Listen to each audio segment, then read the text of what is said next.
that okay? Yeah, Connell doesn't. It's your class. Hey, Don already got it. Don already took his deal. This is the second delivery from the fire training working group. Should have been the first. Single-family dwellings is obviously a lot simpler subject than strip malls, and I wish we had been able to start here. Unfortunately, we didn't. The reason I say that is because there's going to be a lot of maybe refresher information in here for you. And I don't want you to feel like we're insulting your intelligence if we talk a little bit or a lot about stuff you already know. If you do know it, it's great. If you have stuff to add, please do.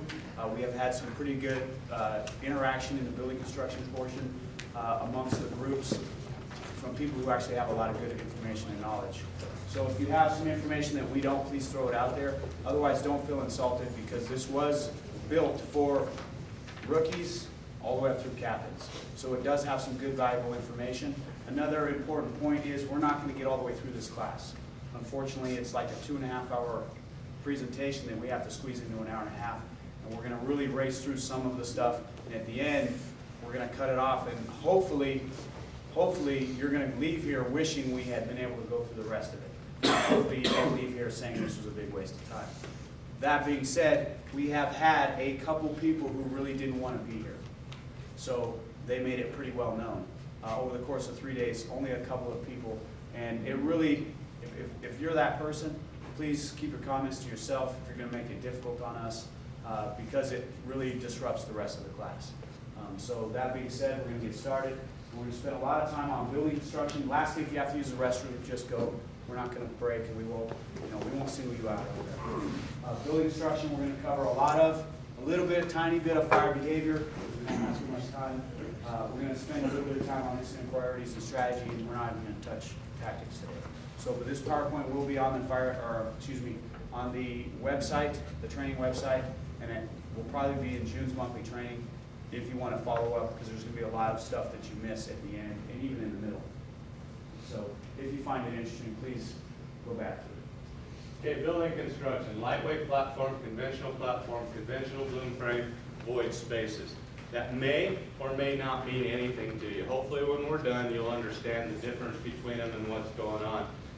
Part of the purpose of this class is to get some conversation going. I believe personally that over the last 10 years, we've lost the majority of our experts in the construction.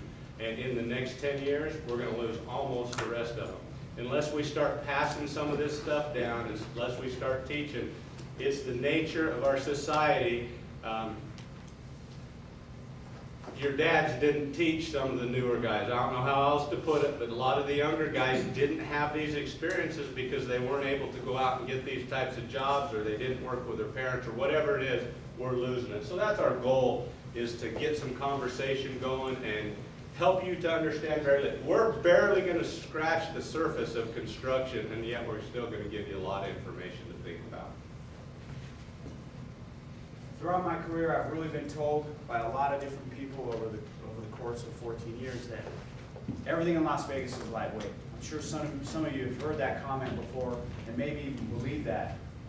And this is really what we're referring to. This is a type of structure we're referring to. When we say lightweight construction, we think of Spanish tile over stucco. And they come in a lot of different varieties of shapes and sizes, lightweight structures, that is. They could have comp tiles on the roof. They could have wood shake shingles. They could have wood siding or brick veneer. But it's not on the outside what we're concerned about. We shouldn't be concerned at how it looks. What we should be concerned with is how it's put together on the inside, so that we better understand as firefighters how fire will act on that structure and break it apart, and how long that will take. These structures are called common, typical, and I've even heard them called ordinary. This is not necessarily ordinary construction, but if you said common or typical in a size up, that might not be off the mark. However, we do typically hear Spanish tile over stucco, and that's pretty decent in the size up. Lightweight construction, roof systems, subfloors, pre-engineered trusses. We're going to talk a little bit about them and what they mean to you about being above and below them. True ridge beam, if you know what a ridge beam is, you'll understand that lightweight construction, there is no true ridge beam. If you don't understand what it is, you will before the class is over. In constructing these trusses, The 2x6 on the top is simply called the top cord. This is called the bottom cord. And these are the members of that gives them the strength by the way they're designed. These are gusset plates, and they're all over. Now, in a single-family residence, you'll get a span of maybe 40 feet, generally not a lot further than that.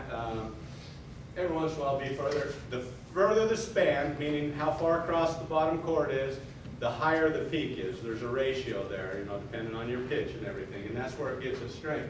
Generally speaking, you'll get a 16 to 20 foot top cord without being spliced at the most. Okay, if it's over that, there's going to be two pieces put together on the bottom cord.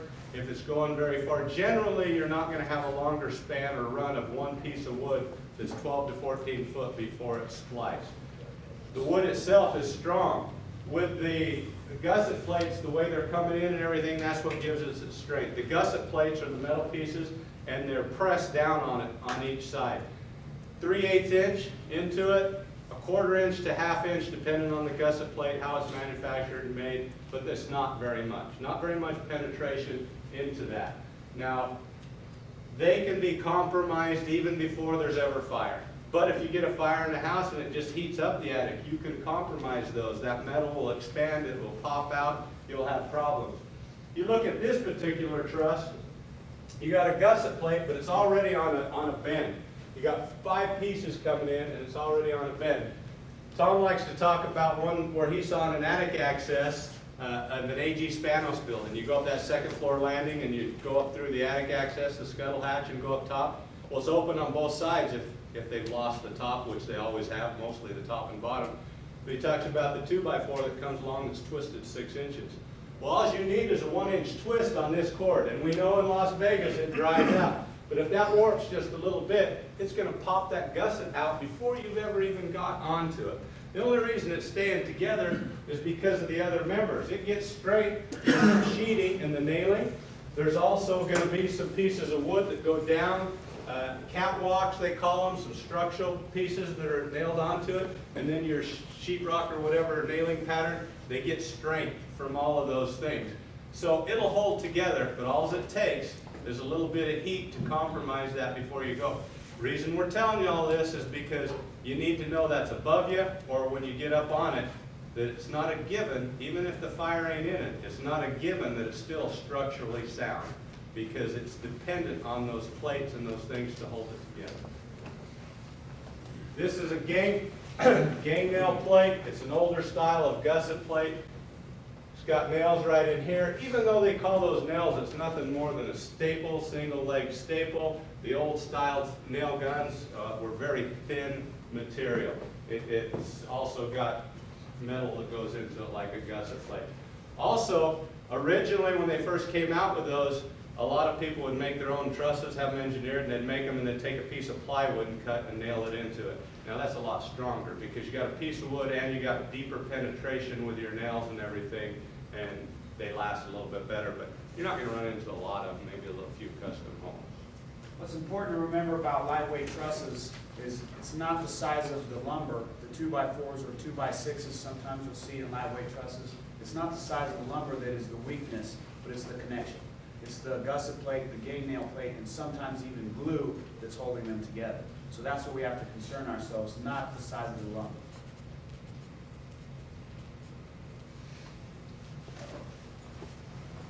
We're teaching firefighters in rookie school, and throughout their rookie careers we hear that everybody should be sizing up structures on their approach. And what we'd like to get everybody to do on approaches to structures is to actually look under the eaves to get an idea of what type of attic system they're dealing with. On this particular eave, you can see, hopefully, that these are 2x4s, 24 inches on center. And that would tell me that that's a lightweight roof. And I say that that's really one of the only dead giveaways on the fire ground. We had somebody ask us yesterday, is there any commons? It seems like it's all over the place. Isn't there something I can count on with regard to building construction? And really the answer to that is no, there is nothing you can count on. Everything is different, and every structure will be different based on codes, based on building materials that were cheaper at the time, and really based on the way that builder wanted to put it together, what their favorite characteristics were, what they like to use. But when you see 2x4 rafter tails, 24 inches on center, that is a dead giveaway that that's lightweight construction. And that might be only one of the dead giveaways for building construction on the fairground. I can't think of really any others, and I will talk about a couple conventional giveaways in the future, but even that isn't necessarily a dead giveaway like 2x4s. No, but I'll cover it. When you go on a medical call or whatever, Tom likes to talk about sizing up your building before the fire starts, not when the fire's already in the building, but getting to know your area, getting to know your building. If I'm looking at this, I'm going to let you talk about your 2x4, what you like to talk about 2x4s. When you're seeing the tails, you missed that. That's just good stuff. All right. It's a given if you see a 2x4, what you got in a truss. Right. Okay. Okay, that's a dead giveaway. Maybe I'm missing something, Chief. I normally say that typically what I like to do is size up these structures before I arrive on scene to a fire. You know, is that going the right direction, Yep, Chief? yep. Okay, so I We've was done saying this this too many section. times. Sorry. So the best place to determine what your attic space is not when you're arriving on the scene. Would you guys agree with me there? You know, if you can look at a rafter tail on your approach, that's a dead giveaway if you have a 2x4. However, if you don't know, if it's not a 2x4, if it's a 2x6 or what have you, you don't want to try to determine what type of attic space you're dealing with if the attic is full of smoke. So we all talk about pre-planning our areas and getting out in your areas. How many of you have actually crawled in an attic space in a single-story or a two-story single-family dwelling and asked, you know, hey, would you mind if I look in your attic space when you're clearing an EMS call or when you're clearing a natural gas leak? You know, and the next question is, why would you even do that, and is it even important to you? And we're going to try to convince you over the next 10 and 20 minutes that it is important, and there is a reason why you should know whether it's going to be conventional or lightweight construction. Great. If I can't get inside and I want to look outside, even if I can get inside, and I'm looking at these eaves, what does this tell me? As I look up under there and I see plywood on that underneath side, I know the plywood's stronger than OSB sheeting. Okay, OSB, if you don't know what that is, it's smaller pieces of wood pressed together with glue. Problem with OSB is if that glue dissipates or you lose it over time, you lose some of your structure. And if it gets wet, it swells up and loses some of its strength also. However, if it is plywood, that doesn't mean that the rest of the roof is not OSB, because they will cut strips and go around the edges that are exposed just for decorative look underneath. So, but if it is OSB, you can bet it's the rest of the way. Also on this one, as I look up, I got 2x4 tails all the way down through here. However, for some reason, I got two tails together and I got two tails together. What does that tell me? For me, it tells me that there's two trusses next to each other. For some reason, there's a load bearing there. What might be the reason that they have two trusses next to each other? AC unit on the top is pretty typical as possible. Some other things you think of is sometimes the trusses will change direction and they got a hip coming off of it, and so they double up the truss. Another one is they might have a double truss because inside they built a vaulted ceiling, okay? And so they've got to have more structure to come off of it. Another simple thing is in Las Vegas especially, they get those trusses delivered, they drop them with the forklift, and one of those top cords cracks all the way down. They put it up, the inspector comes and says, hey, that ain't good. They call the engineer, he comes out and says, okay, take a 2x4, 10 feet long, nail it on those edges. So it could be something that simple. The point is you can't take anything for granted. You have to get in there, you have to find out why and what so that you know the buildings in your area. When you look at this side, just another little point of view, when the trusses are put together, there's a ridge block up top, which is simply a 2x4 cut, 22.5 inches long, and it's in between each one of them, and down at the bottom they're called bird blocks. The same thing, it's the spacing, it's the nailing together. Every so often on the bottom you're going to have a vent screen, okay, so it can breathe, different venting. Why you need to know that is because if you pull up and you have smoke coming out of that vent screen, it might just be a fire in the house, just some residual smoke coming out. But if you come up and it's pressurized and it's coming out through the bird blocking and everywhere else, you can bet you have a fire in the attic. okay? So those are things you need to know why it's constructed that way so you can understand what the smoke's doing. It's also important to know that the code requires on single-family dwellings and also multifamilies that attic spaces have two forms of venting, so that you can get cross ventilation in that attic. Chief would say that there's a certain square inch requirement Per volume of per inside volume. space. So the different types of vents that you can look for are E vents, which are the lowest, and that's why Chief said if you have your E vents with bird blocking and they're all puffing smoke, you probably have something going on in the attic. But you also have gable vents that might show smoke. If you only have one gable vent showing smoke versus bird blocking, that might just indicate you have smoke in the attic. You have twirlers, clamshell vents, and sometimes ridge vents. Has anybody even seen a ridge vent? You got one head? Yes. Basically, it's vents that go along the peak of a roof. I've never seen one on a single-family dwelling. I've only seen them on apartment buildings. And there's some on Sierra Vista across from Kimberly Place, or the buildings that have ridge vents. What's that? Powered vents. Powered vents? Yep. We're going to move into lightweight subfloors. Very common, and you can almost assume that it's going to be the case that if you have a lightweight attic space or lightweight trusses in the attic, that you're going to have a lightweight subfloor. We never have the opportunity on homes to look into people's subfloors because there's just no attic or there's no access for them. But you could assume that if you have lightweight trusses in the attic, you're going to have lightweight trusses in your subfloor. And how many of us actually even consider or think about subfloors? And we're going to talk more about subfloor fires in a little bit. But subfloors are pretty important to understand. But the key component here, or the key idea, is that subfloors, especially when they're lightweight, have the same weaknesses as the attic trusses, and that's in their connections. It's their drawing a blank here. Gusset plates. Gusset plates, hangnail plates, and sometimes glue. Thank you. That's the weaknesses in the subfloors. Okay, when you look at these subfloors and they're put together, this looks pretty beefy as you look down through that thing.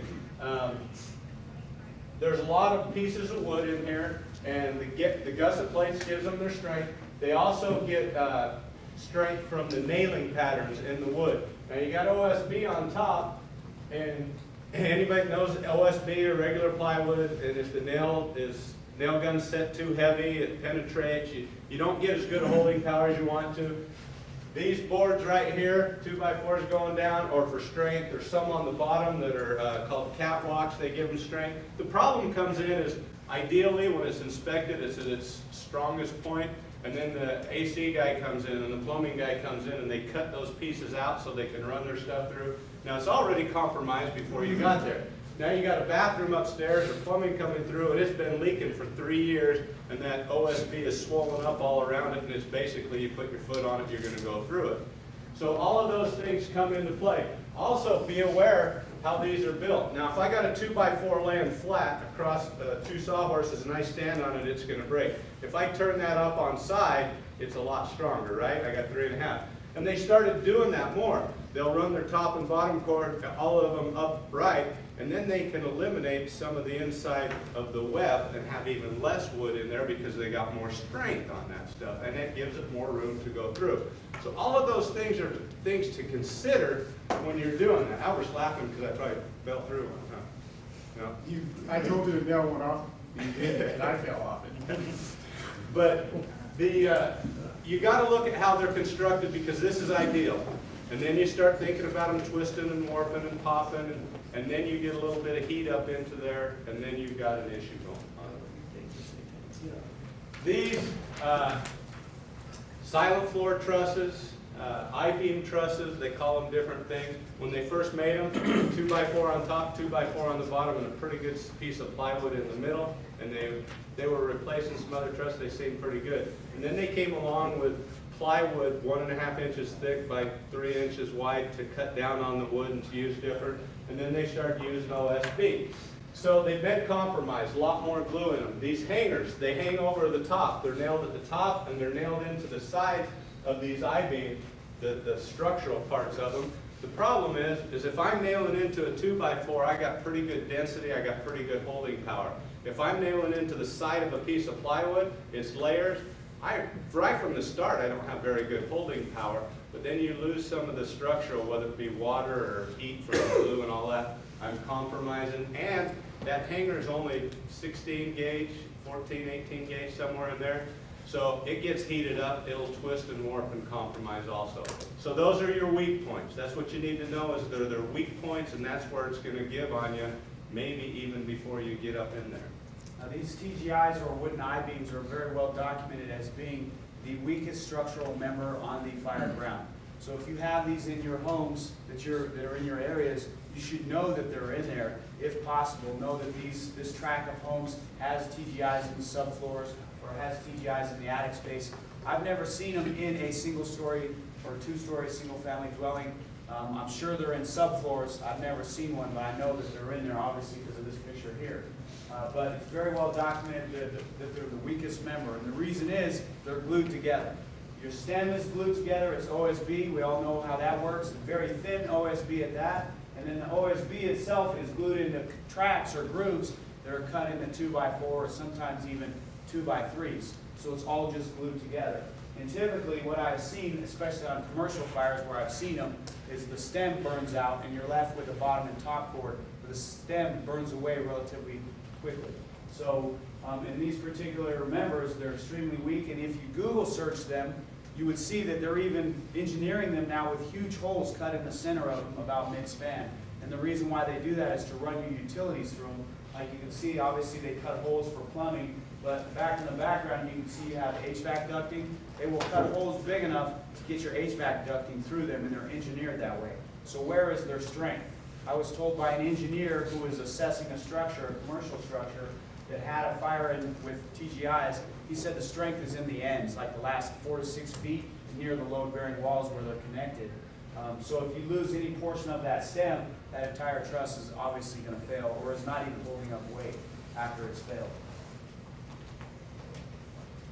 So platform construction is simply, I frame my walls, I set a lid on top of it, it's all solid, and then I frame my other walls on top of that.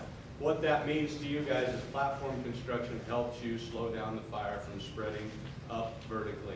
Okay? Now that doesn't mean it's going to stop it. It'd be nice if it stopped it, but there's actually penetrations that go through for plumbing, for a variety of different reasons. Now, it's code now, used to not be, but anytime you made a penetration, they got a caulk around it. Okay? So they've got that caulking, it gets heated, it dries, it pops out, it gets loose. Fire blocking is a smaller piece of 2x4 or 2x6, whatever the exterior is framed in. You cut it to go in between the studs and you nail it on each end, and that's supposed to help stop the fire travel this way. However, wood gets brittle, especially in Las Vegas. If I'm hammering that in and my nail hits a knot and it knocks half of that fire blocking out, do you think I'm going to pick that up and glue that back in and put it in?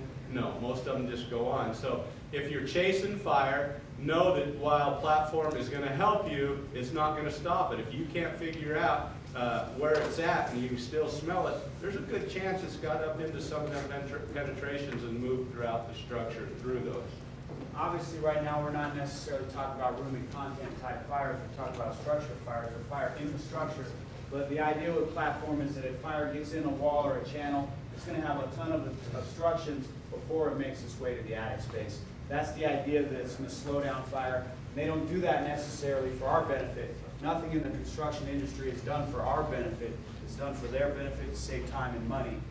However, that does help us, but we can't necessarily always count on it, because platform structures, they have construction defects, they have craftsmanship problems.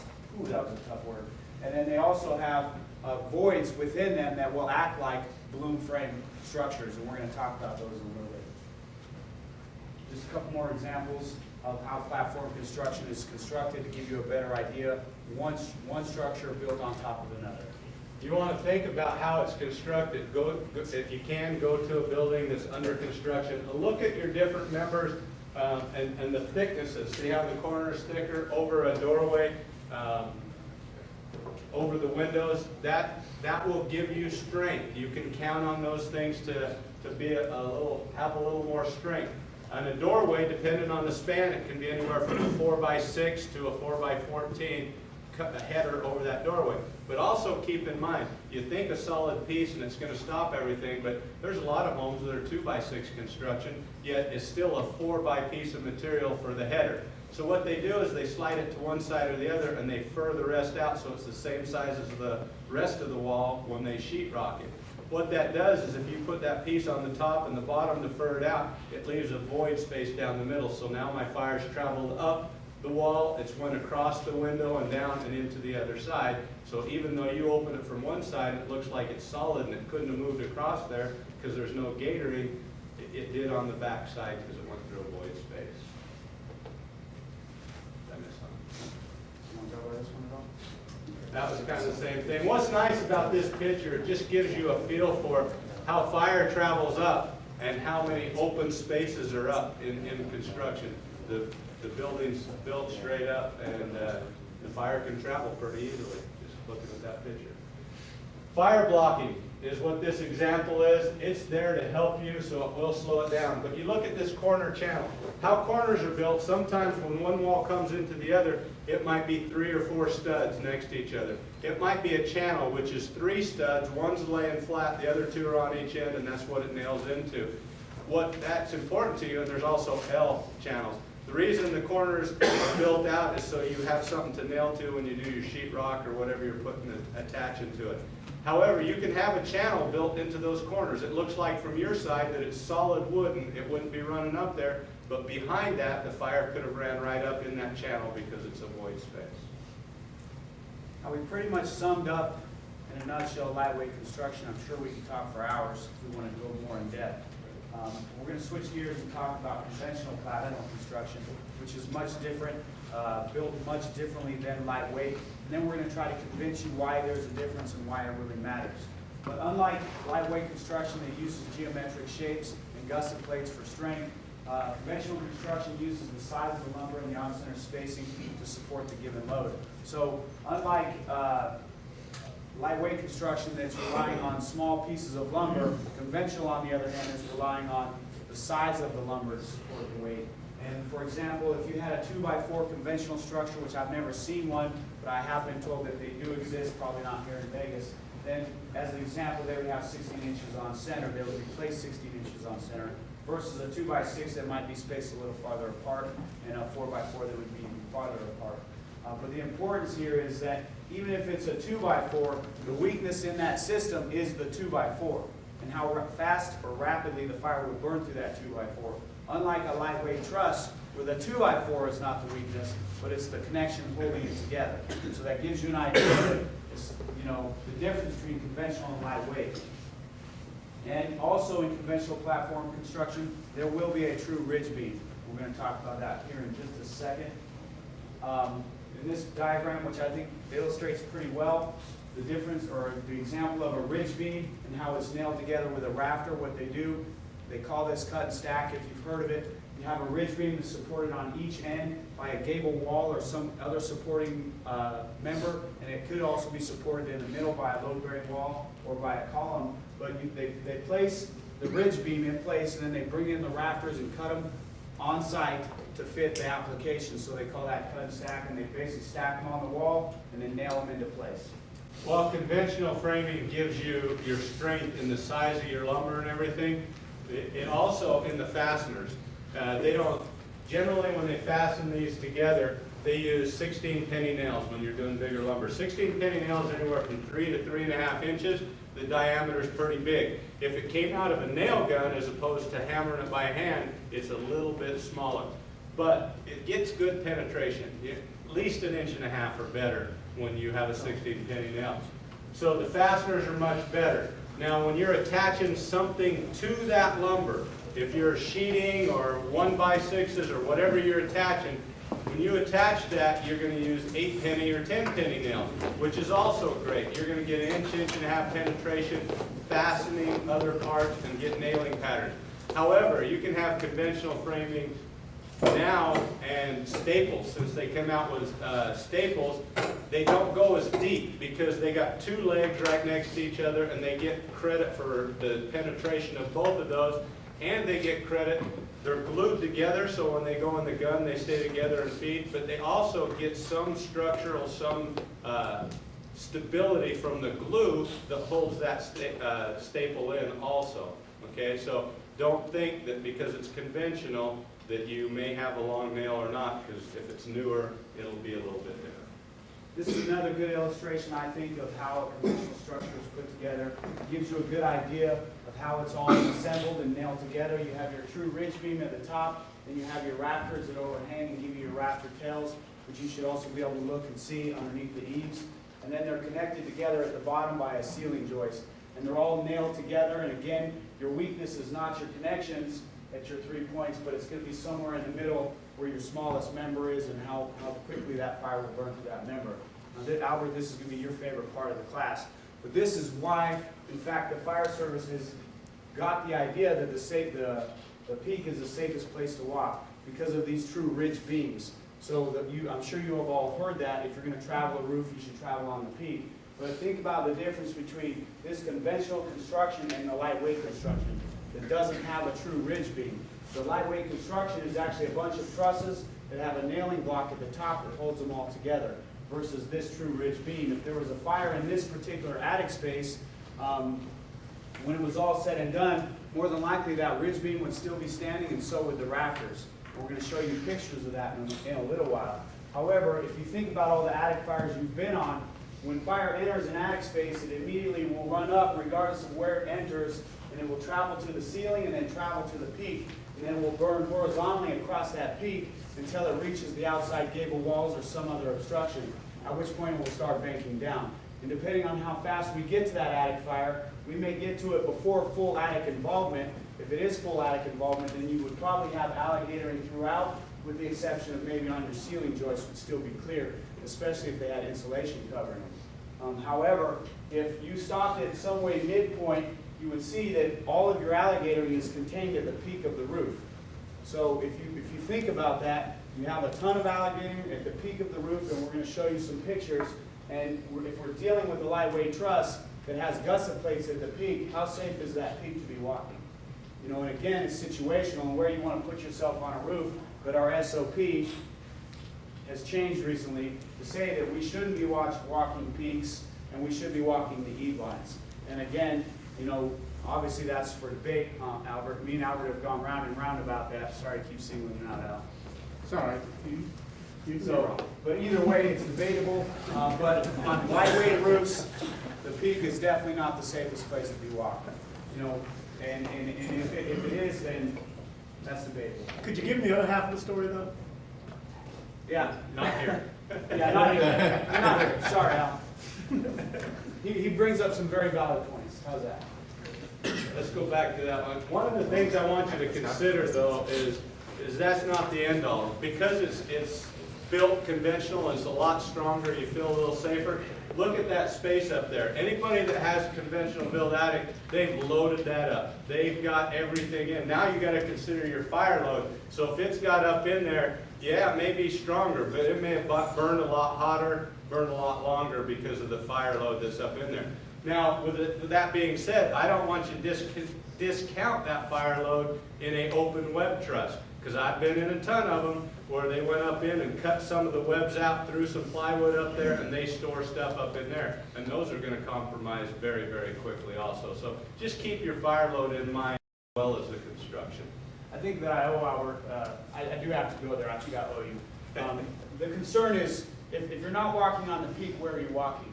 You know, we obviously tell you you shouldn't be walking, you know, mid-span horizontally across. That would be traveling cross country. So the only other option is on the load-bearing wall. And I think this is a good example of a time, this particular roof, considering the steepness of the pitch, you know, and the fact that the load-bearing wall is right on the edge, maybe that's not a safe place to be walking either. So it's a very, very valid concern. You know, so now it brings up the question, well, where should we be on a roof? And I think it's very situational, and I think that's really the debate, is for each roof, the safest place is not always on the peak, and it's probably not always on the eave either. And we have to be trained and ready to perform and act depending on the situation that presents us.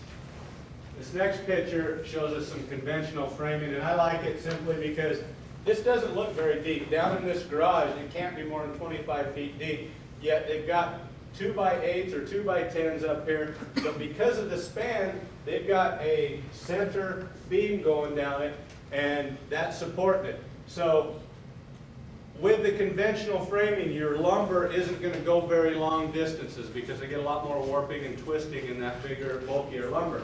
So what you got to consider is, if that's the case, yeah, it's stronger, but my hangers are on that inside. That's where it's going to compromise first. That's where what's going to give up, not your lumber. And then as you look up and you got your 2x6s coming down and how they're attached and where the fire's at, is that going to give out on you or what? So even though it's conventional framing, it makes you feel safer. Be aware.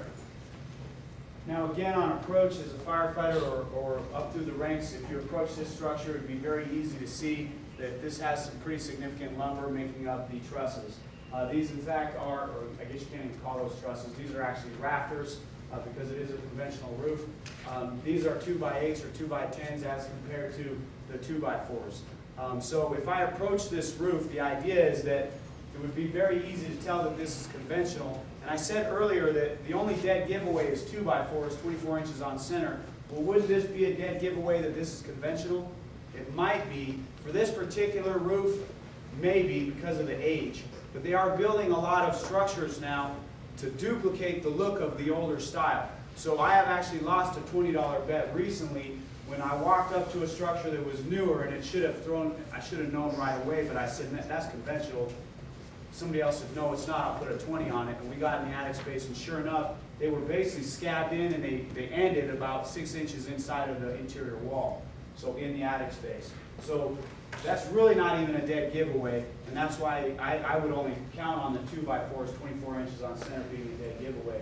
But the idea here is that much larger lumber on center spacing is a lot closer, so it's a lot more solid structure for conventional construction. And if I approached or sized up this structure and I had fire showing from the roof, from this conventional structure versus this lightweight, I wouldn't be near as concerned. We're going to talk more about that in a little bit. You pull up in a neighborhood where this is pretty common, yet you got a fire coming out of a house and they put a new roof on theirs. It's pitched and it's a lot better, but you can see the smoke coming up in there. And you go inside to pull the ceiling and you open it up and then you get into this.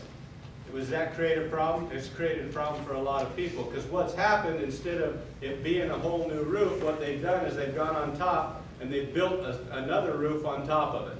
Made it look like a newer roof, but really you have to go through sheeting, plywood, plus those beams to be able to get up in there, or you have to cut from the outside to get into it, because they may have had a leak problem, they may have had AC ducts they wanted to enclose and put in there.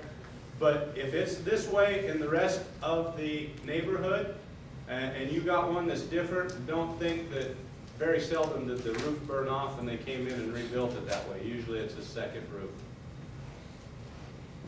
Considering the subfloors, like with lightweight construction, if you have a conventional roof system, then you also are going to have a conventional subfloor. And as you can see here, these are pretty solid structural members. We're going to talk about subfloor fires later, but there's a big difference between a conventional subfloor and a lightweight subfloor.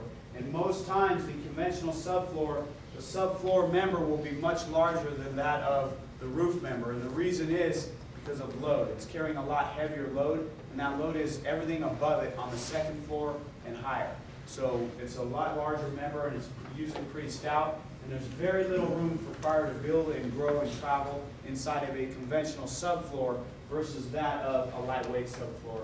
And it's pretty easy to see why. As you look at this conventional, one of the things I want you to get your mindset is, just because you open this up and you see the members running this way, don't think that you may get halfway out in the room and now it's changed directions.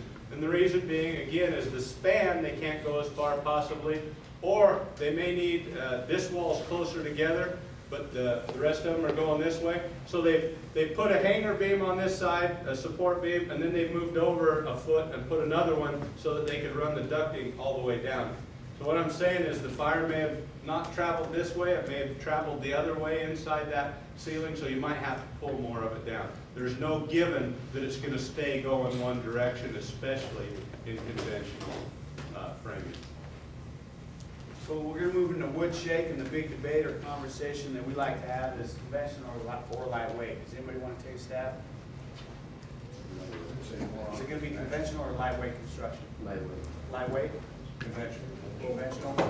Really, there is no real answer because it could be either. They build wood shake structures or homes in the 60s and 70s, and I think Chief would say that they outlawed them or quit building them in the 80s. So in the 60s and 70s, when they were building them, is right in the transition period from conventional to lightweight. So when you have a wood shake roof like this one, you really don't know what it is. You know, you can't assume that it's going to be conventional or lightweight, and the only way to tell would be to look under the eaves. Even if I looked under the eaves of this house, I would expect to see 2x6s, and that being said, I still don't know. So I really have to get in the attic space, because a 2x6 doesn't tell me whether or not it's going to be conventional or lightweight. We have homes very similar to this in Station 18's Firston area, east of Maryland Parkway, all those ranch-style homes down there. They set up and look just like a conventional home with block construction, with wood-shaped roofs on some of them, with 2x6 rafter tails, and I would lose money on those homes as well. On a gas leak one day, I actually asked to look in the attic space, and they're all gusset plated. So you have 2x6 bottom and top courts, you know, that show 2x6 rafter tails, and their span was even closer than 24 inches. However, they have gusset plates, and the gusset plate is the weakness, makes it a lightweight roof. So you really don't know until you look in them. And then the next important factor is, what difference does it make? Does it even matter? Depending on whether you're going on top or underneath, it certainly matters. And there's a huge difference. If I'm going on top of this roof, first of all, would I go on top of this roof? We've had a lot of people say, hell no, you wouldn't go on a wood shake roof. And the reason why we say that is because they burn off very fast. When they catch fire, they burn off very fast. So the next question is, or I guess one positive thing is, if you're going to ventilate vertically on this particular roof, it's pretty easy to do once you get up there. So you definitely don't want to spend a ton of time, but 2 vertical cuts in a rake with a trash hook. Yes, sir. Cap, just to interject here. In California, they were doing this too. They were getting scared about all these shake shingles, so they pull them all off, pull the 1x4s off, throw some 3/8 sheeting over it, and now put tile on them, and they weren't made for that load. So these things, as soon as firemen were getting up, any little fire, they were just domino effect. They're all collapsing. We've actually had one person tell us that they've seen that, and it's interesting.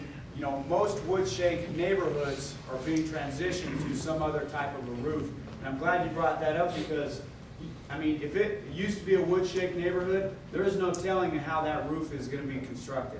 They may have went by code, they may not have. A lot of times what they would do is just throw Spanish tiles. Somebody in here said they saw Spanish tiles over skip sheeting. For those of you that don't know what skip sheeting is, it's 1x4s or 1x6s that they space apart underneath these wood shakes. And it's my understanding the reason why they do that is because moisture builds up from rain and such, and then it will start to mold and mildew, so they have to let the wood shakes breathe a little bit. So they space apart the sheeting. You know, it's just 1x4s or 1x6s. And we'll see a picture of it in a little bit. But sometimes they'll put plywood or OSB right across the skip sheeting. I'm sure you've all seen that. And sometimes they'll rip up the skip sheeting and put OSB or plywood down. So you don't know when you see a wood shake roof. They even build wood shake roofs with skip sheeting and OSB underneath them, or excuse me, OSB or plywood underneath them. I've never seen one, but supposedly they do. Captain Mulecock, have you ever seen one like that? A wood shake roof with plywood or OSB under it? Well, basically, it was early 80s when they came out with a new code, so anytime you took off the wood shake roof, you had to put plywood or OSB over the 1x4s. And then you'd have to get your trusses re-engineered. Right. So when we re-roofed the house, and we took the old shakes off and then put tile on, engineer had to come by and look at the trusses. And basically all we had to do is add some 2x6s or 2x4s to the trusses. That's if they got a contractor. Right. Now, if they didn't do it, then you're in trouble. Yeah. So whether or not it's safe to be on top of these is probably debatable, but I would say it's like any other roof, based on conditions, based on what the roof is telling you before you go on top of it. If the entire thing is smoking and it looks like it's going to flash, probably not a good idea. I mean, I think we would all agree with that. And I would say if you go and look up underneath the eaves, the last 2 or 3 feet, they plywooded to, you know, the last part, so it has that decorative look when you look underneath it. So don't make the mistake of going, well, this is all plywooded down, and it's not, and this keeps you, That's really a great point about any eave feature. Sometimes when you look under an eave, it'll be very obvious that it's OSB, but a lot of times you'll look under an eave and see plywood, and that doesn't mean anything. That doesn't mean that the whole roof is going to be sheeted with plywood. It's just a better look than OSB. It paints better and looks nicer. So they'll put, you know, 1.5 feet of plywood, and the rest will be OSB. So- Go ahead, Jim. Some of the things I want you to consider with a shake shingle roof though is it is at least 30 years old. The shakes are. It's lost their fireproofing. They're like a matchstick. Once they get started, they'll go up quick. So if you're going to be on there, make sure that there's no chance it's going to ignite. One of the pluses, if it's skip sheeting, and way you can tell, is that smoke's coming up throughout the whole thing because it's coming up through there. If it is skip sheeting, you can use that stang and you can remove those shakes immediately, very easily. It'll rip them right up. So there's one way to vent it. Another thing is when you go up there, if it's not, and shakes, it's over plywood, whatever it is, you get up there, all it takes is a fraction of water, and shake shingles are some of the slickest things you can ever find, and you'll slide right off there. So there's some dangers that you need to consider, even besides the way it's constructed, but how they react. Like this particular roof, very steep, you know, wood shake roof. I mean, size up the building and make a decision based on that. I think in this particular fire, they did go on the roof, but they stayed on this lower section because it was a garage fire. They didn't go up higher. You know, so you really have to just make a decision. And that's like any roof. You know, you have to size up the structure and make a decision based on what you have. But moving on, you know, the next question is, because they're so lightweight, is it safe to be under them? I think a lot of us have had those wood shake roof fires or attic fires and gone inside, pulled ceiling, and before you know it, you're looking at sky. Because it doesn't take very long for these things to burn just completely off. So that being said, a conventional roof, it has ceiling joists, it has a rafter and ridge beam system, and you're working underneath it, it's a pretty safe place to be, unless you have maybe an AC or something above your head. However, this is commonly what happens when you have a wood shake roof fire. And this is a great picture of not just a wood shake roof fire, but just conventional construction and how it holds up to fire in general. You can see there is a ton of alligatoring on these members. That was a hot fire, very hot fire. And they in fact had crews working underneath it, pulling ceiling, and they said they were shocked when they pulled ceiling and saw sky. Some of these guys were newer guys and had never seen that before. You know, they said it actually threw them off. They couldn't figure out why they were seeing sky when they were pulling ceiling. But that's why, because it burned off, you know, basically right up above them. But you can see your ridge beam is still in place, your rafters are still nailed in, and some of your skip sheeting is still even in place. It is the 1x4. I was told earlier that it's pine usually. Is it usually pine? Yeah. I don't know if that makes a difference. You get brittle with a knockdown. As you look at this, and it's a good example of conventional too. If you look up here, I don't know if you can tell it, but instead of like an open web where they cut it and they meet it and they put a gusset plate, those overlap. One's offset from one another, and then they're nailed through.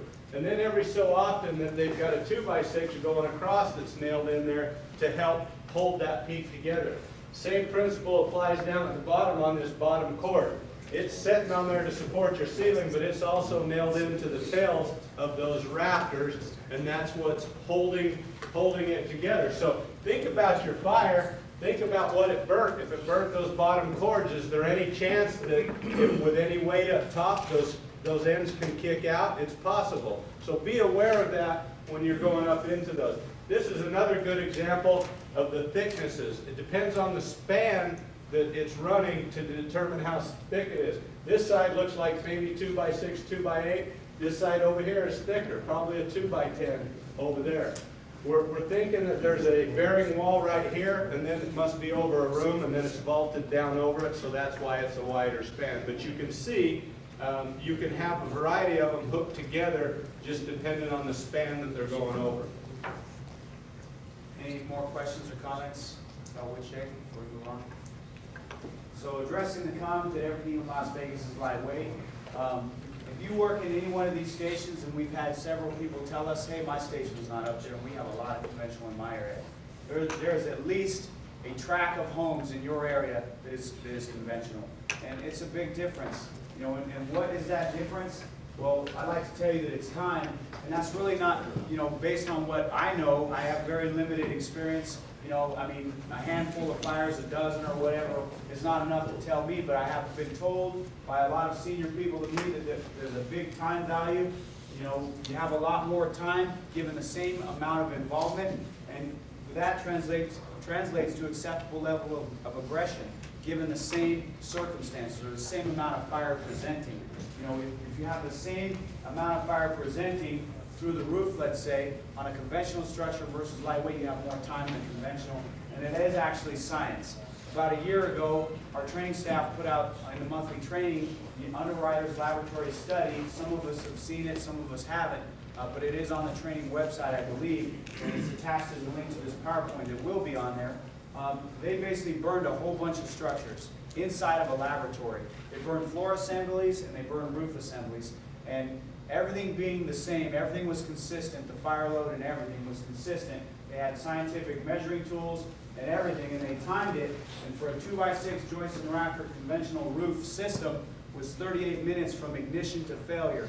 And their failure rate, what they determined failure was 2 mannequin firefighters standing on top of the assembly, be it a roof assembly or floor assembly.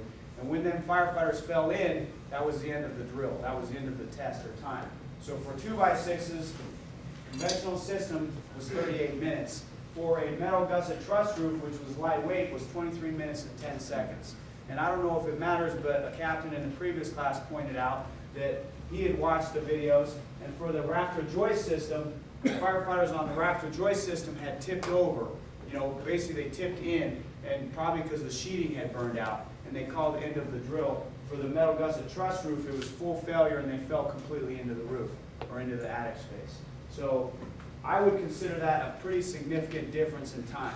You know, it's almost half, and we're not talking about 5 and 10 minutes, you know, half of 10 minutes is 5 or what have you. Because 5 minutes doesn't last very long on the fire ground. But nearly 20 minutes makes a big difference on the fire ground. You know, so I think that's pretty huge. This is a pretty good study, and there's a lot of good video if you guys are interested, but certainly check it out. If it's appealing to you, it could take probably 2 hours or so to get through. So now we're going to move on to a conventional balloon frame. There really isn't a whole lot of balloon frame in Las Vegas. I don't even know of any. We tried to come up with some. But we do know that they were using balloon frame in the 20s and 40s, and we do have a lot of structures that were built in the 2040s in the Las Vegas Valley, most of which are probably downtown. However, it's important to understand the problem with balloon frame, and I think we all understand that the problem is really that, you know, there is no blocking or fire stopping or anything to prevent fire from running in those void spaces. You know, and what's significant about that is although we may not have a lot of balloon frame in the Las Vegas Valley, if any, we do have a lot of void spaces.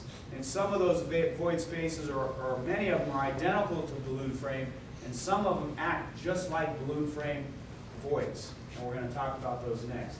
Some of those voids are attic spaces, subfloors, crawl spaces, and lastly, utility voids or double-studded walls and soffits. So we're going to get into each one of them briefly. Attic spaces, we all know what an attic fire is. We're all very comfortable with attic fires. I wouldn't say that we're great at putting attic fires out, but I think that we're all very comfortable, and it wouldn't surprise us if we rolled up on a single-family dwelling and it became an attic fire. You know, I think we're pretty comfortable with that. However, subfloor fires. You know, I ask every single class, how many of you have actually been on a subfloor fire? Do we have anybody in here that can remember a subfloor fire? Perfect. You guys want to talk about your experience at all? Were you interior? Yeah, Were? interior on an apartment fire. Okay. And it was a fart fan, actually, and traveled through the subfloor. Okay. From first floor to second floor. How did it Up the present wall on your and arrival? Light smoke coming from the eaves. I mean, it was just, Second floor then? yeah. But it had started on in the subfloor, first floor, traveled across to the exterior wall and up. What were the conditions on the second floor? Clear. Clear. Okay. Everything was clear. Okay. Kevin, yours any different? No, it's basically the same, just a smoldering fire in the subfloor. Okay. We've had two very significant stories told in the classes, and they were both very same. Both were two-story single-family dwellings, and they were subfloor fires. And they presented like room and content fires from the second floor. Or that was the assumption on arrival because smoke was showing from either the eave or windows on the second floor. So the crews, both of them, said that they went interior, made their way to the second floor, and once they got to the second floor, they systematically searched the second floor for the room and content fire, which I think is very common for what we do. They couldn't find it, and they reported high heat and heavy smoke. They both said that. High heat, heavy smoke on the second floor. One of them said, my captain found the fire by punching his fist through the floor, through the subfloor, and when he pulled it out, fire emitted. And then that's how they found the fire. So that's an interesting story in and of itself. The second one said they were searching the subfloor, and the fireman said that he felt high heat coming from the wall, so they pulled the wall, and there was fire in the wall, and subsequently, obviously there were, or not so obvious, I guess, but there was fire below them, and it ended up being a subfloor fire. Both of them said it was conditions just like these. It was lightweight construction. And when you think about that, that's pretty powerful. That a subfloor fire will present like a second-story fire. And we find ourselves looking for room and content fires regularly, and that will lead us right sometimes to the second floor without pulling ceiling on the way in. And we can actually, I'm sure, imagine and picture houses that are 2 stories that when you enter the doorway, it's a vaulted ceiling, and there's a stairway right to the right or left that takes you upstairs. So you can see how a crew would get upstairs without having pulled ceiling. But maybe we shouldn't attack every fire like it's room and contents, because that's the easy one. That's the one that we're going to put out lickety-split with no problems, right? A mattress fire, some furniture on fire. Generally, we're going to have that fire out in no time. It's the void space fires that kick our butts. It's the attic fire that we usually spend a little time on. Subfloor fires, I think we would probably spend a lot of time on looking for that fire. So maybe we should be stepping off the rig with the mindset that this isn't just a room and content fire. This could be a second floor fire, or excuse me, a utility void fire, or void space fire, okay? So maybe we should be changing our mindset there, especially if we know we have TGIs in our area. I mean, how long is it going to take for that TGI to burn through? In the previous example with the conventional subfloor, we talked about how big those members are. There is a ton of weight on subfloors. And you think about an attic fire, and we think about how dangerous attic fires can be, and we talk about roofs coming in, but how much more dangerous are subfloors and a fire in a subfloor, particularly if it's a lightweight subfloor. That's what's great about conventional construction. If it's a subfloor fire, it's probably not running throughout the first floor. However, if you have a first floor like this or open web wood truss, it's probably running throughout that first floor, and that is an extreme dangerous hazard. So if we have a second floor fire, for example, the question is, how did the fire get to the second floor? Did it start on the first? Did it start in the walls on the first, or in a bathroom, or in a kitchen, as an example? And we should probably be approaching every structure like it's a structure fire, like the fire is in the walls and in the voids before we ever get there. Make sense? Yeah. This is just a picture of a room and content fire. And the only purpose for this picture is to just demonstrate, the subfloor here doesn't that look, it looks pretty solid to me. If I pulled ceiling and found that type of a subfloor, I would feel extremely comfortable versus the previous 2 pictures I showed you. Another void space that we have to concern ourselves with is crawl spaces. I was originally saying that we don't really have a lot of crawl spaces in town to concern ourselves with, but I started getting feedback, people saying actually that we have crawl spaces in our area. So all over town, there's tri-level homes, and so if you walk up in and you go in, and then it goes up here and it goes down here, on this side right here, it's going to have a crawl space under it more than likely. And there's a lot of those. There's some different types, some older ones. And one way to look at it is if you look on the outside and it looks like it's a 14-foot wall and you go into it and it's only 8 or 10-foot ceiling, you've got a crawl space underneath it. Also, don't discount all of your mobile homes. It's basically a crawl space underneath it, and so you need to be aware of how it'll travel. I've seen a lot of Battalion 3 guys shaking their heads. You guys have a lot of them in your area? I'm interested, have you had a fire in a crawl space? Every trailer. Chief usually says that, every trailer. Every trailer. We had a swimming pool in there before. We had a, we had a mobile home on top of a full basement with a swimming pool in it. That's- They're creative.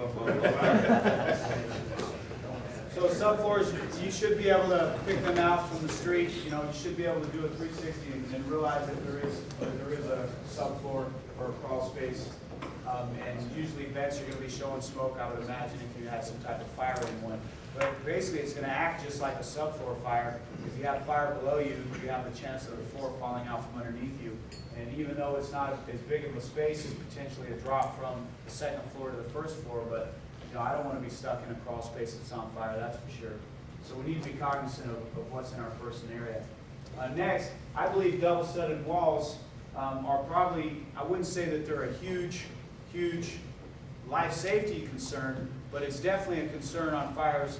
A lot of times you hear crews go interior and report high heat, heavy smoke, and a lot of times fires in those walls, and we're not necessarily looking there. And these are the voids, I believe, that have balloon frame characteristics. And so I think we need to be more familiar with where they're typically located and how the fire will get into those spaces. And this particular one has two 2x4 bottom plates, and then it's got 2x6s staggered. Now, there's lots of different reasons. It could be for plumbing. It could be simply that the plumber missed the wall and they had to have it on the right side. But they could be for soundproofing. I mean, if the sheetrock's on one side and they don't want to sheetrock the other side because it travels all the way through, they'll stagger it like that. That's one type. There's a lot of different ways. In the 80s, for example, in some of the custom homes, they were trying to figure out the insulation value. And one of the solutions to that was they built a 2x4 wall, they put a sheeting or an insulation sheeting on the outside, left it open, and then they framed they sheetrocked it, and then they framed another wall inside and insulated that. The idea was having that air space, and it helped with insulation value. So you could go into that home, you could pull the wall, and you got nothing. You got a backside, and it looks, but yet your fire's running behind you. So there's a lot of different types. In Station 18's area, from Sahara to Maryland to Trop up to the freeway, there's a whole bunch of fourplexes that there's a common wall going up 2 stories inside, and in the center of that is all of the utilities. And the only way to really vent that, other than tearing the backsides of everything, is going up on the roof. It's a flat roof, cut that and vent it out so that you can get to the fire. So there's a lot of different types of double-studded walls. You know, in apartment buildings, you're almost always going to find utility voids that will present like balloon frame construction and travel the entire length of the apartment building. But you also have them in single-family dwellings, and I guess you have to understand why we have them. And one is insulation value, but 2 is usually utilities. So thinking about why we would have utilities running vertically in our single-family dwellings is typically a 2-story. You know, a good example of that is when they drain, when your plumbing collects and drains down from the second floor to the first floor, it doesn't typically, it's a 4-inch pipe or so, and doesn't fit in a regular 2x4 channel, so they build a double-studded wall to facilitate that plumbing. And the problem with these, especially when they're staggered like this, or when they have that 1-inch gap, is usually that 1-inch gap will continue up into the subfloor and or attic space. So that's a very common balloon frame construction feature. And a lot of times people have asked, well, don't they cap that? And yeah, a lot of times they do cap it with either that blow-in insulation. I've even seen in an apartment complex, at the top of this particular wall, they poured cement in there. And eventually that cement wore out and cracked out, and there was a big gap. And we had a fire in a single suites where the firework started in the kitchen on the first floor, was in the wall, and then went up to the second story, and that's who reported it, because the first floor was vacant and they had just turned on the utilities. So that's a potential there, and it's a potential in single-family dwellings as well. And I think gives us a hard time when we do have fires in those walls. Along with that plumbing issue is, even though it's a single story, in the plumbing, even though everything goes down, they have to have air vents up to the top, so it'll still go through the top. And if you have a fire in a wall, you can burn into that black pipe, and you have smoke coming out of the top of the black pipe because it burnt through it in the wall, and then it's coming out. That's another telltale sign. I like that word, telltale. Telltale? I have no idea what it means, but it sounds awesome. Telltale. Soffits, plenums, what's another word that we use? This chases. There's a whole bunch of different words, but basically they're void spaces where they put stuff through. Just because you walk into a house and you see the air handler out, or the AC unit outside, doesn't mean there's not an air handler that's going to come down on you up in the attic. Also, I know in 16's area especially, there's a whole bunch of homes that are built, they're small, and they didn't have much room, and they went up with it, 2-story, 3-story, and they put the water heater up in the attic. So how many of you think about a water heater in the attic, okay? And when you have those types of things up there, they've got to get the plumbing, they've got to get the ducting and everything else down into the other levels, so they come down, they build a chase. That's where you're going to have hidden fire, you're going to have things going on. This is an example that can be typical. There's several ways with a fireplace. There's several styles. There's brick and mortar. There's some that come out of the ducting because it's not conventional fireplace. And they may have sheetrock on the inside. It may be a zero clearance where it only has to have 1 inch from the wood back to it. The problem comes in with those is when it shifts a little bit. Didn't get quite connected right. So now it's heated up that wood inside there over time. It's dried it out, and it took one little spark, got into that wall. You got to think about those things. How many kitchen fires have you been to where it got up in the fan up in that kitchen? It moved inside, and over time the grease built up, and so all it took was a spark, and now it gets up in the attic and everything else. Another place where it'll run a lot in these new custom homes is you'll walk in and it's 12, 14-foot ceilings and they've got steps all the way through there. What they do is they ladder frame. They may have a 2x4 on the back side and a 2x6 on the front side, and then they've got 2x4s going this way. And then they build that like a ladder and they'll stick it up in there, and so from the front side it looks like 2x6, 2x8, but it's all the way open. It might be sheetrock behind the back. And then they have layers of that, and then they have can lights up in it. You might have had a room of contents fire and the heat got up into that can light and up into that attic. There's lots of places it can run, so you need to be aware when you walk in, well, that's not a straight up wall, this is how they're framing it, so if you understand how it's built, you can understand where the fire is going. Speaking of can lights and can light fires and soffits, Abetune had a pretty significant fire, very similar to that in the animal hospital on Flamingo. Some of you guys, I'm sure, were on that fire. And that actually started in an exterior soffit overhang that had can lights in it to light up the side of the structure. It was 2 or 3 o'clock in the morning when the call came in, and the fire built and grew inside that attic space in the can light and then traveled in through the attic. First on scene crews had a hard time getting into the structure. I'm sure it had burned for quite some time before it even got called in because of the time of the day. And then they had forcible entry issues. When they finally made entry, their report was high heat, heavy smoke, and we can't find the fire. And that fire was actually burning in the attic. And the crews that were here earlier said one of them was actually on the roof. When he vented, heavy flames blew out of the attic space. And then another individual that was there said that he believed they actually had oxygen lines. It was a veterinary hospital. They had oxygen lines running through the attic space. But that call was destined for failure to begin with. But the point is, if you find yourself in a situation where you have high heat and heavy smoke, and you're looking for the fire and you can't find it, it's probably either below you, beside you, or on top of you. It's either in the floor, it's in the walls, or it's in the ceiling. You probably have taken too many steps without pulling ceiling or checking walls or whatsoever, and we need to do a better job of that. And I have a perfect example or a perfect story of a very similar scenario. One of my first fires in Station 17's area, might have been my very first fire, was a wood shake roof. When we showed up, it was completely smoky. But I remember the notes said, this is a kitchen fire. When you get tunneled in on that, or I did anyways, I pulled off the rig, pulled a cross leg, looked over my shoulder, and I remember the whole roof was smoking. But I was just thinking kitchen fire. So I went in, it was clear, typical attic fire. Went right into the kitchen, there was nothing going on in the kitchen. I don't even think that I took a second to realize that the cabinets were charred up. But there was no fire, there was hardly even any smoke in there. So what did I do? I started systematically searching every room in that house because I'm thinking there was fire. There's smoke, there's fire. I gotta find it.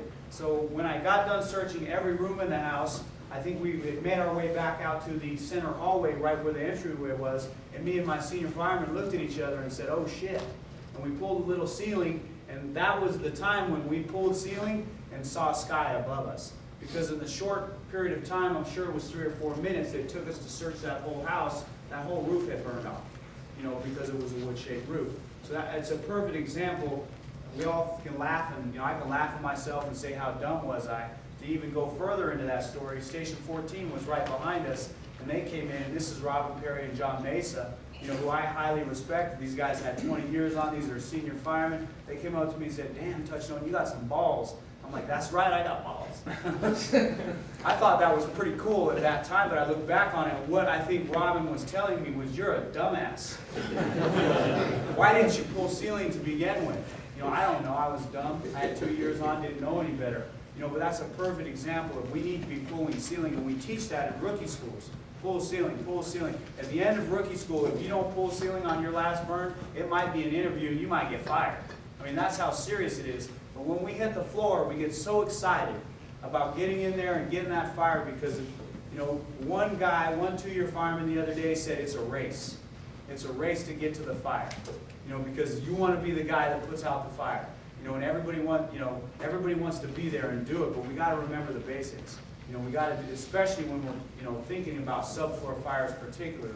Utility walls or utility voids, fires and walls are going to be problems. But the problem really is when the fire gets above our heads or gets below us. That's when we could be dealing with catastrophic failures that are going to hurt us. So moving on to fire behavior, I'm not going to spend a ton of time here, but I think we all know how fire builds and grows from room and content and then eventually finds itself in the structure. We understand that fire creates pressure, and that pressure will drive the fire throughout the structure. But I think more importantly, what we'd like you all to consider is how your actions will impact that fire. Whether your action is a ventilation event or whether your action is a, is the nozzle itself. But speaking of ventilation, ventilation events can significantly impact fire behavior, because you're either introducing pressure into the structure by way of positive pressure, or you are creating a negative pressure environment with using vertical ventilation. Either one of those tools are very powerful and can have a big effect on the fire itself if done correctly and effectively. Otherwise, you could potentially have a catastrophic event, such as a flashover. We've all seen that video. Castro showed it a couple weeks ago where they put a PPV with no ventilation port, and crews were, it was a training fire, single story, single family drilling. Crews were crawling in and heavy smoke coming out the front entryway. They put a PPV, somebody, who knows who it was, but you just see the typical PPV, boom, get started and then walk out. Moments later, all the smoke that was coming out the front door flashed. And moments after that, 4 firefighters were scrambling out of the house, because there was no exit port. They overpressurized the structure, and gave it the oxygen that it needed to flash. So we have to be very, aware of how positive pressure will push and drive a fire, and we have to be very cognizant of where we place our exit ports on positive pressure to make sure that we are pushing the fire where we want it to go, not on top of potential victims or firefighters. Same can be said for vertical ventilation. When you cut a hole, it should be located as close to the seat of the fire as possible, but you basically can do the same thing if you cut on the wrong side of a house and punch through the ceiling. You can either pull the fire through the attic space that's not involved, and you can also pull it down a hallway if you punch through ceiling. So is that pulling the fire towards victims and towards firefighters? That's what we need to be thinking about. And how often do we actually think about that when we start ventilation? That's what we're talking about. And that's really what all these next couple of slides are going to be about. But we are going to move on to, we talked a little bit about structure fires and how fires start in structures. I think we've already covered this pretty good. As somebody actually said, a fire fan fire, that's a very obvious one. Heating and cooling units, utility voids, plumbers, sweating pipes, and fireplaces. These are all just examples of how fires can start in structure, inside the structure itself, not room and content. And I don't think we need to beat that up anymore. But moving on in incident priorities, this is maybe my favorite part of this whole thing, and we only have 10 or 15 minutes to cover it. So we're going to go through it relatively quickly, and hopefully at the end I'll have you thinking and questioning, and it'll make you want to look at this a little bit more in the future. But our incident priorities are life safety, incident stabilization, and property conservation. And my question is, do we attack every fire with those priorities in mind, or do we just make the same assignments every time because that's what we do? You know, and to emphasize that point, I would ask anybody to throw out the first 3 assignments on any typical random, you know, single-family dwelling fire. What are the first 3 assignments? Fire attack, search. Fire attack, search, Ventilation. and I can only take one more. Okay, Rick, okay, here's one thing I'm gonna say. I'm gonna get into this, I'm gonna jump ahead a little bit, is who usually does our searches? Fire attack usually. So we're not really making a search assignment. Would you guys agree with me? Or no? Okay, so vent, I think, goes in there. Okay, those are our typical assignments. Okay? Not forward, that way. Okay, but if we were to think about a structure fire, what assignments could we make for life safety? If we're only considering life safety, what assignments, what would be our #1 priority? If we pull up on a structure fire, and this really plays out with pictures if we had time, but if we were to pull up on a structure fire and we were only concerned about saving lives, be it that of firefighters or civilians, what would our first assignment be? Search or investigation. Evacuation. Fire attack? Put it out. Primary life. Okay, so we'll take search, fire attack. Did I miss anything else? RIT? I heard somebody say RIT. Are there any others? Investigate, ask bystanders. Okay. Okay, that's not really an assignment though, right? Then. Then. Okay. Sometimes, you know what's interesting is that a lot of times, RIT is #1. The first couple of days, only one person said RIT, the first day. Yesterday, 4 people said RIT, and sometimes it really finds its way down here and lower in the priorities. It has nothing to do with my presentation here, but RIT is pretty interesting on how we feel about it. But we all, I think, know that we have to assign RIT at some point. So let's see if I have any other evacuation possibly, which is usually the same, but how about safety officer? You know, how often do we assign safety officer on the fire ground? What did I have on there? Forcible egress. I think we covered all those. So incident stabilization, if that was my only concern on the fire ground, if I just wanted to stabilize the incident, what assignments would I make? Fire attack, that's always the first one. What else could I do? Exposures. Perfect. What else? Exposure, somebody said, which, you know, maybe is the same as attacking the fire, but, okay. I'm gonna throw out there, and you guys can agree with me or not, how about search? You know, if somebody's in there and we don't search the building, but we put the fire out and we mitigated the incident, we have to at least remove the dead people, right? Would you guys agree with me or not? Chief Castros gave an example the other week of a RV fire. And he said that, you know, they had done a search in there and missed the victim was in the bathroom. And somehow they looked over and missed the victim that was in there. And the news media was there and they said, oh, it was just a simple RV fire, nobody was in there. And moments later, they're pulling out, you know, a dead guy or girl. You know, and so, I mean, think about the impact of that. If we don't pull the people out, the incident isn't really stabilized. But I think we got everything there. Overhaul. Okay, the next thing I want to go through is property conservation, then we'll almost be done. I'll tie it all up and it might make sense. What's our #1 assignment to make sure that we conserve property? Fire attack, I heard. I would agree.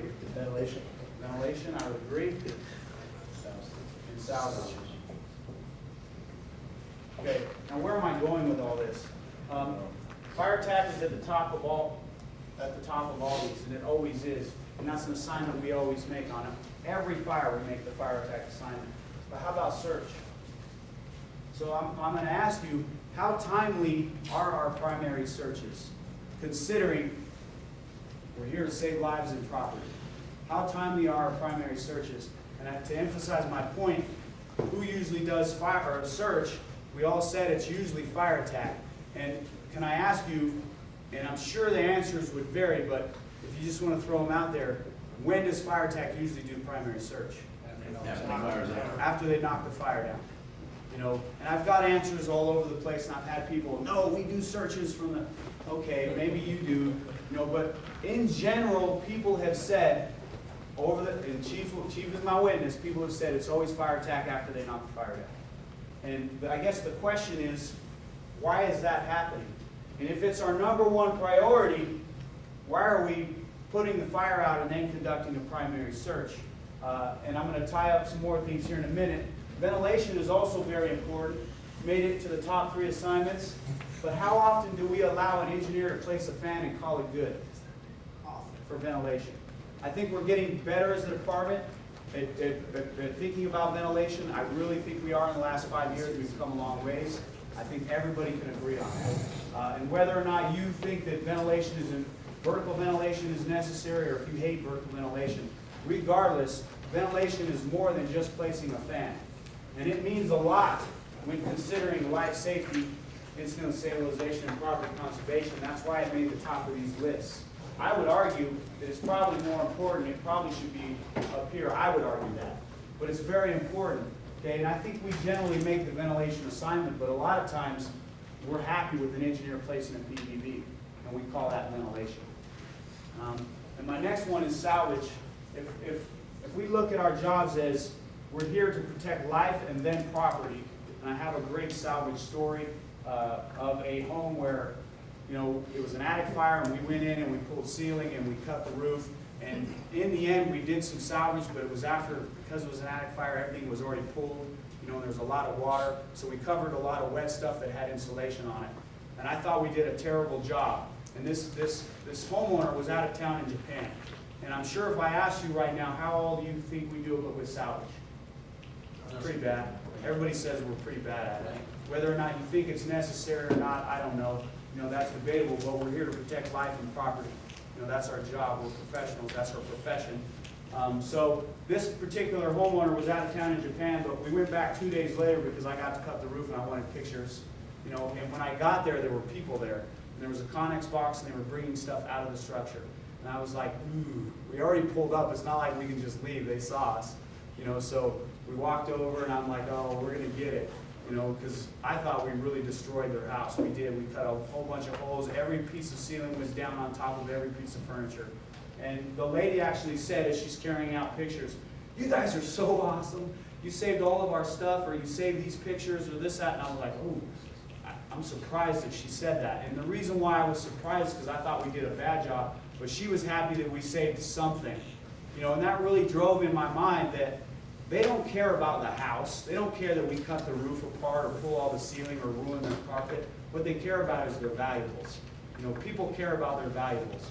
So if we can do a better job at salvaging stuff, and so I started asking people, if we suck so bad, how come we're not salvaging? And I've got a couple of answers. One person said because valuables aren't as valuable as they used to be, they're disposable. But one very, I thought, sharp captain said because we have limited crews. You know, we don't have enough crews showing up on the fire ground to start salvage in a timely manner when we have all these other things to do. And I would agree that possibly we don't. But the question or the answer is, why don't we? We get 4 engines, a truck, and a rescue. Why don't we? How many engineers do you think are standing outside with no turnout stuff on that you can take and have them go inside? That's a great point, and something I hadn't even thought about, and you're the first person to say that. Because my spiel is usually, why don't we just call for more resources initially?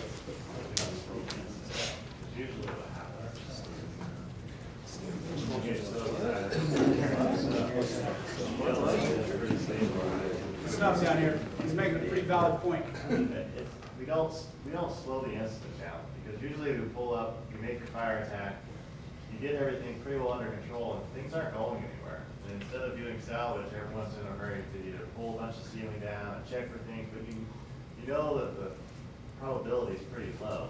But people get stuck on the task instead of taking the time, making a smaller hole, making a nice hole, covering things up, and it is really frustrating when you see someone.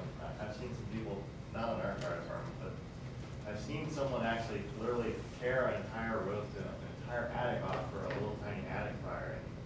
And it's just, you look at the firemen and they just start running around like crazy, but we just need to stop and slow the incident down. Once you have it knocked down, it's pretty well stabilized. And that's really our fault as company officers. Whether you call for more units or not, initially an engine and a truck on every working fire, I think that would be a great tool.